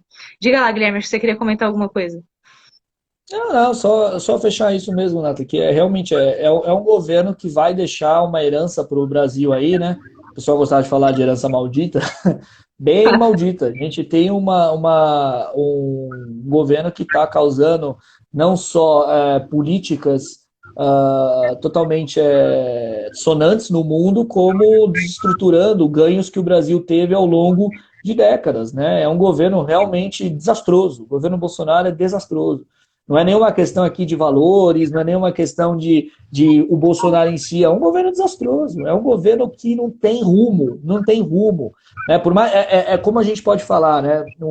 Você ter um governo com escândalo, ou com algum escândalo, com alguns setores mais assim questionáveis e algumas incompetências, faz parte, né? Todo governo tem problemas. Os governos são muito grandes, né? São muitas as agendas, né, do Estado, mas o governo Bolsonaro ele consegue errar em tudo, e naquilo que ele tenta acertar, ele consegue errar. Então, assim, é um governo muito ruim. É um governo muito ruim em termos realmente de técnica, de percepção de mundo, de proposta. É um governo que vai custar muito caro para o Brasil. E já está custando muito caro. Economicamente já nos custará, internacionalmente nos custará. Nós nos tornamos patéticos no mundo, né? Nos tornamos uma medida de vergonha. Imaginem vocês como devem no cenário internacional repercutir o presidente do Brasil comemorando a independência dos Estados Unidos. Né? Os jornais internacionais, as revistas internacionais chamam o Bolsonaro hoje de Capitão Corona. Então é muito ridículo para nós e é uma posição que nos coloca numa situação de vulnerabilidade no mundo e, ao mesmo tempo, né, numa posição que por dentro, aquilo que a gente já tinha avançado, a gente está conseguindo destruir. É um governo trágico, é um governo desastroso. O governo Bolsonaro realmente é um governo que, né, não só trouxe para nós o pior que tem na política, que é essa corrupção, né, pessoal, que continua também, né, é um governo com problemas graves de corrupção, mas é um governo aleatório, digamos assim, né, sem projeto. É um governo de onde tem projeto, é projeto destrutivo. Né, é muito ruim, é muito ruim. Então, infelizmente, né, pobre do Brasil, a gente vai pagar caro. Por mais que o Bolsonaro tome impeachment ano que vem, saia, o estrago já está feito. O estrago já está feito. O próximo governo é um governo que vai ter que reconstruir muitas coisas. Terá que reconstruir muitas coisas, restabelecer muitas alianças, né, trabalhar no campo internacional para colocar o Brasil de novo numa posição, né, de, né, digamos, protagonismo no meio ambiente, voltar a ter o que a gente tinha e que a gente jogou fora. Então o estrago já está feito, infelizmente o estrago já está feito. Né? E a gente deu o azar danado de passar por uma pandemia com um governo desse, né? Né? E só para fechar esse raciocínio, um governo que a gente tem um presidente que fica doente, ao invés de tentar, pelo menos, como por exemplo o Boris Johnson mudou um pouco o seu posicionamento depois de ficar doente, ele continuar, né, de maneira tosca, né, falar eu confio na cloroquina e vocês, parece garoto propaganda de um remédio que inclusive ele mandou o Estado brasileiro com dinheiro público produzir para os próximos 18 anos, né, o Exército produziu uma quantia considerável de cloroquina que durará os próximos 18 anos se for consumida nessa intensidade, né, e que é totalmente irresponsável, né, irresponsável por inclusive colocar os seus nacionais brasileiros em risco quando estimula que se tome um remédio. Qualquer remédio não deve ser estimulado. Você não pode chegar na TV e estimular que se tome aspirina. Se a pessoa tiver com dengue e tome aspirina, ela morre. Então você não pode, de nenhuma forma, né, estimular que se tome qualquer tipo de remédio. É um absurdo, presidente da República, em qualquer circunstância, estimular a tomar cloroquina ou aspirina. Isso é uma coisa que a gente deveria, na verdade, né, repudiar de uma forma extremamente forte. É muito triste você ter o presidente da República fazendo isso de maneira irresponsável e de maneira, por que não dizer, criminosa. Criminosa. Sim. Porque, como a Nathalie bem disse, né, ele faz 2 exames cardíacos por dia. Né? Ou seja, quem tem no Brasil esse acompanhamento, as pessoas vão tomar cloroquina e de repente vão infartar, de repente vão morrer, e a gente sabe muito bem que a doença tem uma resposta no organismo das pessoas diferente em cada caso. É uma doença muito incerta. Então é muito absurdo, é muito triste ver tudo isso, viver toda essa situação com um presidente desse tipo e com um governo que é muito reflexo dele mesmo, né? Ou seja, é incompetente e extremamente, né, bom, medíocre. O Lee Castro, que tinha feito a pergunta sobre o capitalismo, né, sobre o impacto ambiental aqui nas políticas, e ele só está tirando aqui mais uma dúvida, né? É importante a gente também retomar isso, né? Ele perguntou, né, se o Brasil vai ser um dos países, né, que terá a maior recessão no PIB, né, a maior contração do PIB por causa da pandemia e dos fatores anteriores nesse caso, né, as políticas que a gente tinha adotado aí, e como, né, de certo modo, acredito que é isso que ele quis dizer, a agenda do Guedes pode fazer sentido para melhorar a situação econômica, né? Estamos projetados para quase 2 dígitos de recessão no ano, né? Olha, o que eu posso adiantar para vocês em termos reais do que está acontecendo, e não me alongando muito, porque a discussão econômica da recessão é gigantesca, né? Até para não tomar nenhum tipo de partido aqui. Primeiro, a gente vai ter um problema lá atrás, em 2015, com uma mudança na orientação dos parâmetros macroeconômicos. Isso foi uma decisão do governo, não cabe julgar se foi errada ou não, cada um vai ter sua visão. A partir de 2015, eu diria que foi ali o ponto que a gente começou a acentuar a queda em termos de PIB, desemprego, tudo mais, né? De certo modo, ali, no próprio ano de 2015, teve uma certa preocupação com questão de desemprego, houve, de certo modo, aí uma interferência no Banco Central, então a gente abriu mão um pouquinho do controle da inflação para controlar o desemprego, e aí a condução macro foi indo para o buraco, né? Então a gente não conseguiu controlar a parte de investimento, consumo, importação, exportação, né? Todas as variáveis ali que compõem o PIB. Isso foi piorando por conta do fator político, da questão do próprio impeachment da presidente Dilma, a condução ali do próprio Temer, que teve uma tentativa de implementar mudanças importantes, né? Não só para o setor financeiro, mas como para o próprio país, né? São demandas que a gente tem há muito tempo, mas que de fato só foram concretizadas, posso falar para vocês, agora, né? No comecinho do governo Bolsonaro, né? Então, o mercado financeiro viu com muito bons olhos o Paulo Guedes, falou, puxa, é agora que a gente vai. A gente aprovou a reforma trabalhista, que eu diria para vocês que ela foi, de certo modo, também não fazendo juízo de valor, mas olhando para o cenário da pandemia, ela foi benéfica porque ela manteve mais empregos, tá? Então, por mais que tenha críticas, por mais que existam coisas que a gente tem que discutir ainda, ela, de certo modo, deixou uma certa garantia para o trabalhador, né? A gente tem aí, e isso dá uma live de horas e horas, se a gente quiser falar.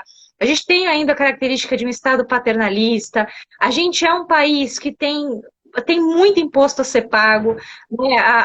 O imposto não é regressivo, né? Ele é progressivo que a gente paga, então é o que eu sempre costumo falar, a gente tem mais imposto numa bolacha traquinas do que comprar ali um jet ski, né? Então, isso tudo, se a gente for somar, a gente chegou, só olhando para o prospecto econômico, não considerando a pandemia, a gente chegou num buraco onde as reformas previdenciária, trabalhista, tributária foram, como o Guilherme bem falou, deixadas para a semana que vem e que já deveriam ter ocorrido no primeiro momento, no primeiro segundo que o Guedes sentou ali no Ministério da Economia. Isso sem contar, tá, gente, também não fazendo nenhum juízo de valor, mas é importante vocês terem isso em mente, a própria mudança da estrutura do Ministério. A gente tinha lá o Ministério da Fazenda e virou o Ministério da Economia.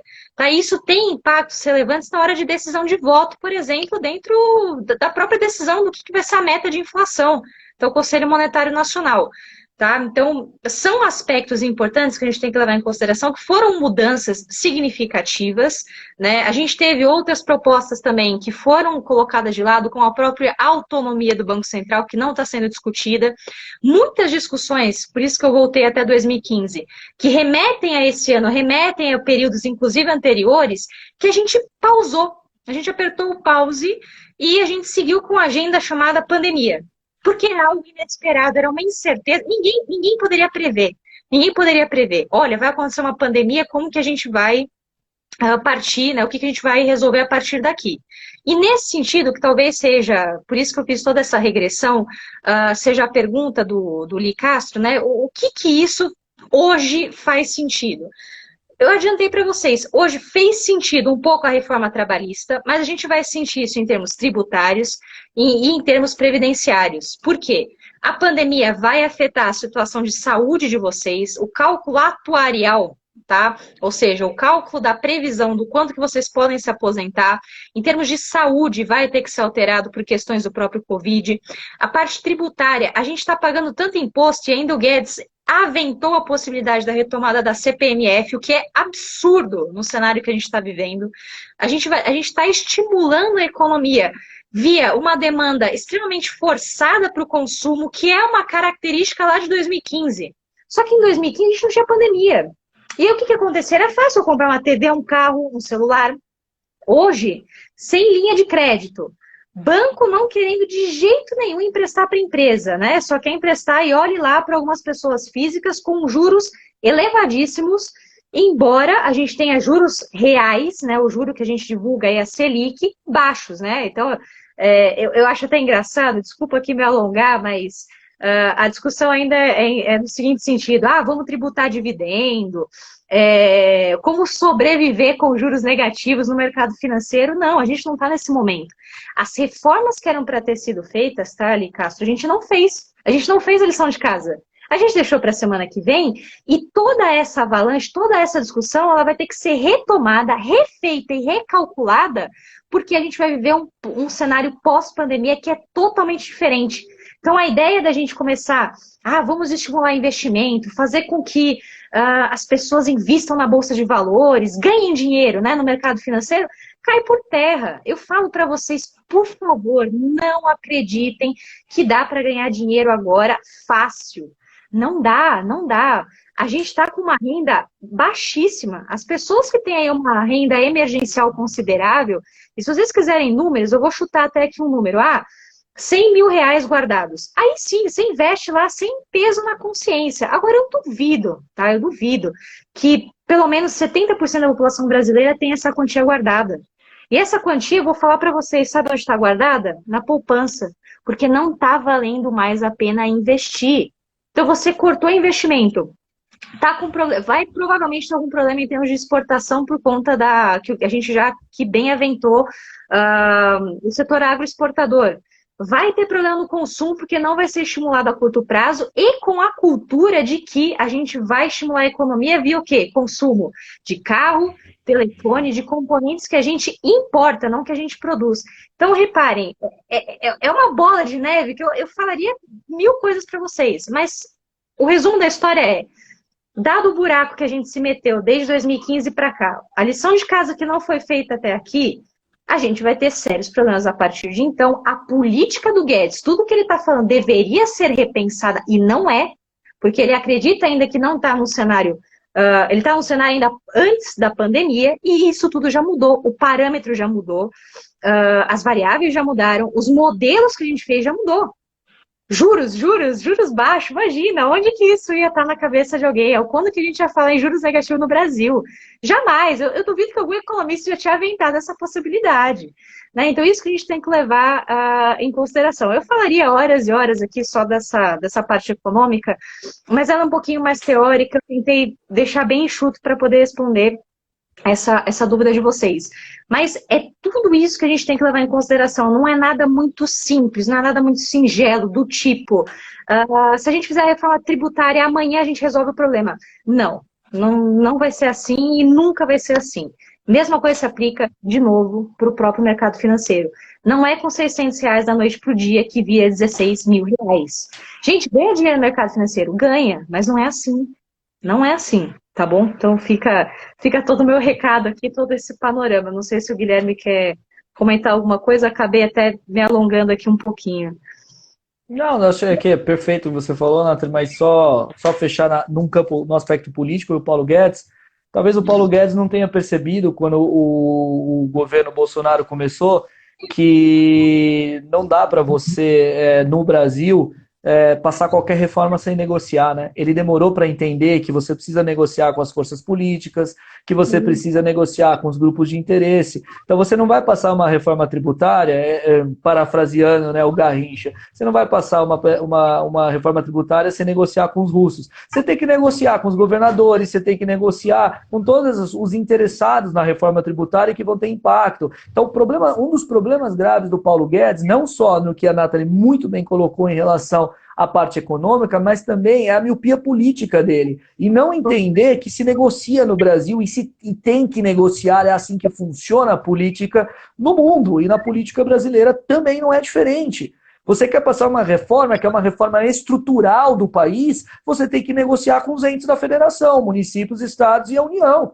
E ele não quer negociar. Talvez ele tenha, né, muito, aí talvez seduzido pelo carisma do presidente Bolsonaro, que deve ter começado também a achar que é um mito, acreditado que o Bolsonaro, ganhando a eleição, conseguiria passar qualquer reforma que ele quisesse, porque ele é um mito. E ele não entendeu que não é assim. E de repente a realidade se impôs. E de repente a realidade do governo, que é governar o Brasil, se impôs. Uma coisa que para mim ficou muito perceptível, Nathalie, é que simplesmente o governo Bolsonaro começou seu governo achando que ele poderia muito e ele entendeu que ele pode menos do que ele achava que podia.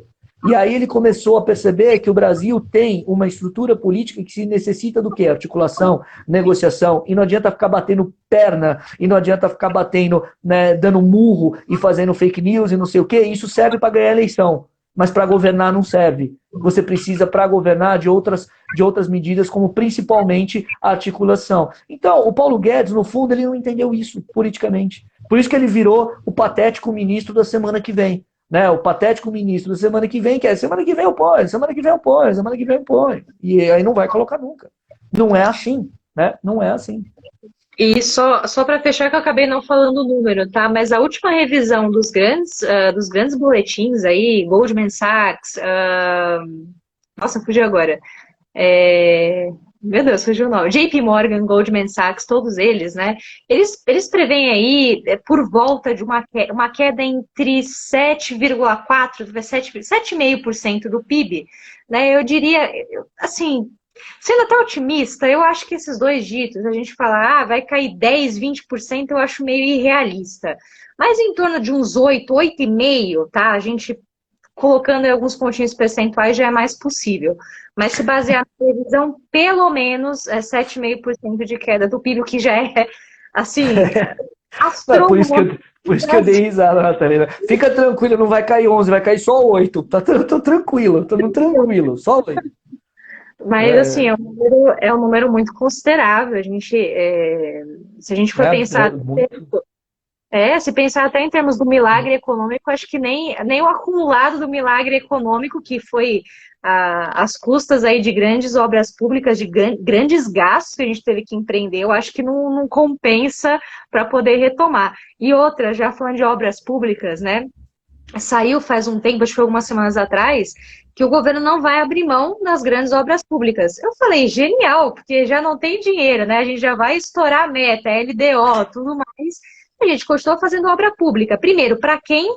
Segundo, com que dinheiro? Né? Eu fiquei com essas duas perguntas, né, no ar, né? Eu acho que geralmente na quarentena a gente fica com tudo isso acumulado, né? Muita coisa acumulada, mas que, como o Guilherme falou e como bem aqui eu estendi, assim, são projeções bizarras de terríveis que a gente tem, então, tanto para condução política, condução econômica, espero que não mais para educação, saúde e tudo mais que a gente quiser colocar aí nesse grande balaio de gatos, nessa grande colcha de retalhos aí, parafraseando alguém que eu não me lembro aí, que é o Brasil, tá? Guilherme, não sei se você quer comentar mais alguma coisa, só para a gente não estender muito. Já quero agradecer a presença aí de todos vocês. De novo, agradecer a presença do Guilherme aqui mesmo.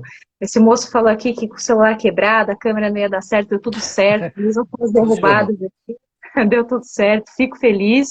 E, de novo, isso aqui depende de vocês, da presença de vocês, pelo carinho que a gente tem por vocês.